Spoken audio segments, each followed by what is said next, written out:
السلام عليكم ورحمة الله وبركاته. حياكم الله متابعينا صفحات المطبخ الجزائري مطبخ عبد الجليل.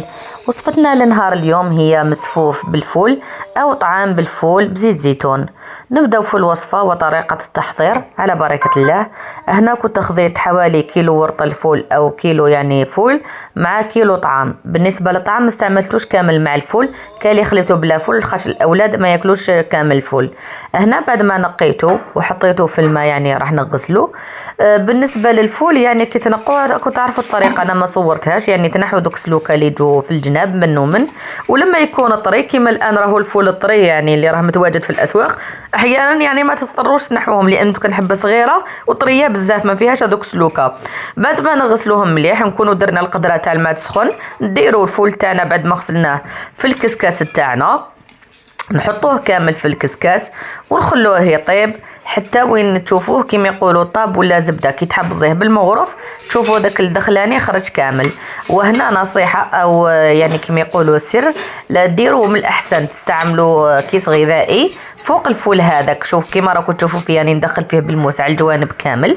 بعد ما تدخلوه كامل باش ديروا الخطه تاعكم، هذه الطريقه تسرع لكم الطياب وتضمن لكم انه يطيب كيما يقولوا زبده. بالنسبه للطعام انا خذيت طعام متوسط يعني تاع الحانوت تاع الباكي، ما نحبش انا الطعام رقيق تاع الدار حتى يعني الاهل ما يحبوش، فانا نستعمل يعني الطعام المتوسط. نديروا له الملح يعني كمشه ملح حوالي كيما يقولوا ملعقه ماشي مملوءه بزاف ملح، وندير له كذلك القليل من الزيت باش يعني لما نشمخوه ونجو نحلوه ما نلقاوش باللي ولا كتله واحده، نعاودو نقدروا نحلوه. الان بعد ما درت الملح تاعي والزيت نخلطه بيدي يعني حتى كامل الحبيبات تقيسها الزيت، لازم كامل يتقاس بالزيت شغلك وتخدموا في قلب اللوز. نبقى نحرك فيه، هنا راني نستعمل بيد واحده لانه اليد الثانيه راني شاده بها الهاتف. فنخلطه كامل يعني مليح مليح مليح حتى وين تدخلوا الزيت. وهنايا بعد ما كنت خلطته مليح مليح مليح نضيف له الماء يعني نشمخه بصح ماشي لدرجه وين الماء يعني يغلب الطعام. دوك نبقى نحرك فيه، دوك نوريكم يعني في الصوره كيفاش يبان. نبقى نحرك فيه حتى الحبه يعني تشمخ كاع الطعام هذاك كيما يقولوا، بصح ماشي بزاف لانه كيما تعرفوا الطعام تاع الوزين ماشي كيما الطعام المفتول يعني ما يحبش الماء بزاف، ديروا له الماء قيس قيس. هنا بعد ما شمختو كيما كنتوا تشوفوا راني حرفتو في يدي وريتكم كيفاش تلقاوه ويعني يبقى لاصق في يدكم. هذه هي الدرجه تكفينا للتشماخ. نخليه بجيه نخليه يشرب الماء تاعو ما بيد ما يطيب الفول ديالنا.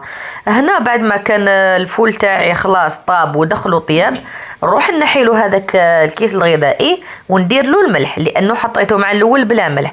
الملح دائما تزيدوه حتى يدخلوا طياب وتشوفوه باللي طاب باش ديروا له الملح. كيما راكم تشوفوا استعملت حوالي نصف ملعقه تاع الملح. نخلط هذاك الملح مع الفول تاعنا مليح مليح مليح، ونعاود كيف نعاود نغطيه ونعاود نعمل له هذاك النيلو ونخليه يكمل طيابه ونخلي هذاك الملح يذوب ويدخل فيه.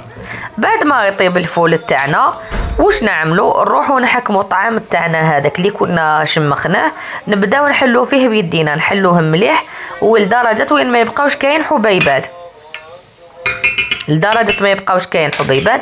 وبعدها نبدا نفور بالطعام تاعي يعني طعام على حسب الكسكاس تاعكم. انا ما عنديش كسكاس كبير يعني صراحه، فالكيلو نقسمه على نصف يعني نفور رطل باش نفور الرطل الثاني. ندير الطعام تاعنا هنا كيما راكم تشوفوني نفتح فيه، ومن بعد نستعمل يديا في زوج حليته كامل حتى عاود نرجع كيما كان راكم تشوفوا كل حبه وحدها. نبدا نفور في الطعام تاعي نديرو في الكسكاس كيما قلت لكم ندير بالرطل وبعدها نضيف الرطل الثاني وحتى تشوفوه باللي فار مليح، وتحطوا يديكم من الفوق تلقاو السخانه كيما يقولوا طلعت عليكم ثم باش تنحوه. بالنسبه للفول هنا كان طاب ونحيته بجيه، والطعام فار التفويره الاولى نحيته هاني درت له الماء وكنت عاود ضقته على الملح. انا بالنسبه للملح عاود زدت له شويه لانه لقيته مسوس، وطعم مسوس او المعجنات مسوسه صراحه ما تنتكلش.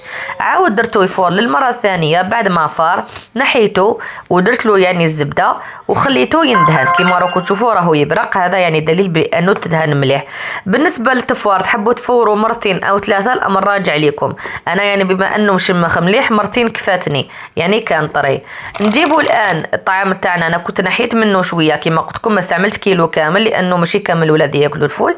رجعت هذاك الفول تاعنا اللي كنا فورناه مليح وطابلنا زبده، نرجعوا مع الطعام تاعي. وهنا نضيفوا اللمسه النهائيه اللي هي زيت الزيتون. اكيد ما يجيش طعام بالفول بلا زيت زيتون، فنديروا زيت زيتون تاعنا ونقدموه في طبق التقديم مع اللبن ولا الرايب ولا كل واحد كيفاش يحب ياكلو. كاين اللي ياكلو هكا يعني بلا تسقيه، كل واحد كيفاه.